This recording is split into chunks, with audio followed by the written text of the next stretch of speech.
வணக்கம் நண்பர்களே. ஒரு சின்ன விஷயம்தான் பேசணும்னு ஆசைப்பட்டேன்.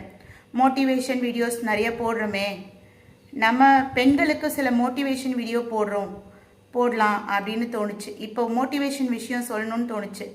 என்னன்னா, பெண்கள் எவ்வளோதான் தைரியமாக இருந்தாலும், மற்றவங்களுக்கு ஒரு இன்ஸ்பிரேஷனாக இருந்தாலும், சில இடங்களில் நாம் என்ன ஆயிடுறோம், ஃபெடப் ஆயிடுறோம். சரிங்களா? என்னன்னா, நம்ம சொந்தக்காரங்க நம்மளை திட்டும் போது, நம்மளுடைய சொந்தக்காரங்க நம்மளை தேடாத போது, யாரை நம்ம தேடணும், யாரை நம்ம தேடக்கூடாது. ஏங்க, முதல்ல நீங்கள் தேடாதீங்க, உங்களை தேடுற மாதிரி உங்கள் வாழ்க்கையை மாற்றி அமைங்க. சரிங்களா?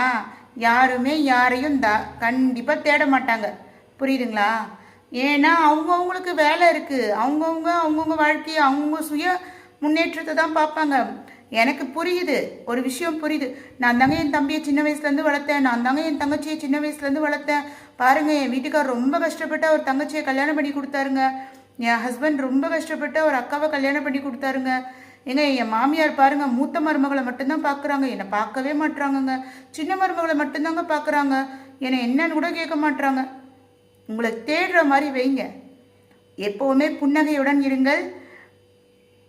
ஏங்க, திட்டுட்டுங்க, வாய் வலிக்கிற அளவு திட்டுவாங்களா? இல்லை அவங்களுக்கே வலிக்கிற அளவு திட்டுவாங்களா? மனசு வலிக்கிற அளவுக்கு ஒரு நாள் திட்டி அவங்களே என்ன பண்ணுவாங்க, அடங்கிடுவாங்க. ஸோ அதெல்லாம் பெருசாக எடுத்துக்கிட்டு, கண்ணீர் இதெல்லாம் பெருசாக எடுத்துக்கிட்டு நாம் தேவையில்லாத நோய் இல்லை. இன்றைக்கி அதிகம் பேருக்கு வருது பிபி, சுகரு. நாம் என்ன பண்ணுறோம், அதிகமாக ஹாஸ்பிட்டலில் போய் உட்காந்துக்கிறோம். நம்மளை திட்டினாங்களே, அவங்க ஹாஸ்பிட்டல் போயிருக்காங்களா? இல்லை அவங்க அடுத்த தடவை என்ன பண்ணுவாங்க, ஜாலியாக இருப்பாங்க. அவங்க பாட்டு சந்தோஷமாக என்ன பண்ணுவாங்க, அவங்க அடுத்த வேலையை பார்க்க ஆரம்பிச்சிருவாங்க. யாராக வேணா இருக்கட்டுங்க. எனக்கு என்ன வந்தது, அந்த சுச்சுவேஷனில் நான் திட்டேன், அதுக்காக நீ அதை மைண்டில் எடுத்துக்கிட்டு உன் உடம்புக்கு எடுத்துக்குவியா, அதுக்கு நானா பொறுப்பு அப்படின்ட்டு போயிட்டே இருப்பாங்க.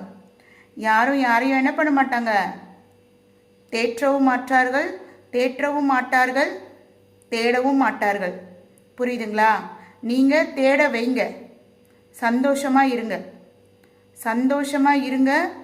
எந்த ஒரு விஷயத்தையும் எதிர்கொள்ள கற்றுக்கொள்ளுங்கள். அதே சமயம்தான் எதிர்கொள்ள கற்றுக்கொள்ளுங்கன்னு சொல்கிறேன். எதிர்கொள்றதுன்ற போது சண்டை போடுறது, புஷ் அப்படி டிஷும் சண்டை போடுறது, அதெல்லாம் இல்லைங்க. நம்ம வாயை மூடிட்டு நம்ம அமைதியாக அந்த இடத்துல நின்னாலே நாம் அந்த விஷயத்தை ஜெயிச்சிடலாம்.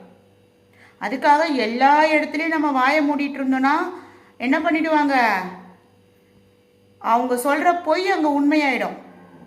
நாம் சொல்கிற உண்மையை பொய்யாக்கிட்டு போயிடுவாங்க. பேச வேண்டிய இடத்துல தயவு செஞ்சு பேசுங்க. சரிங்களா? அவங்க அதிகமாக கத்துறாங்களா, அப்போ கொஞ்ச நேரம் நிதானமாக இருந்து ஒரு 2 செகண்ட் நீங்கள் பேச ஆரம்பிங்க. சரிங்களா? நன்றி, வணக்கம்.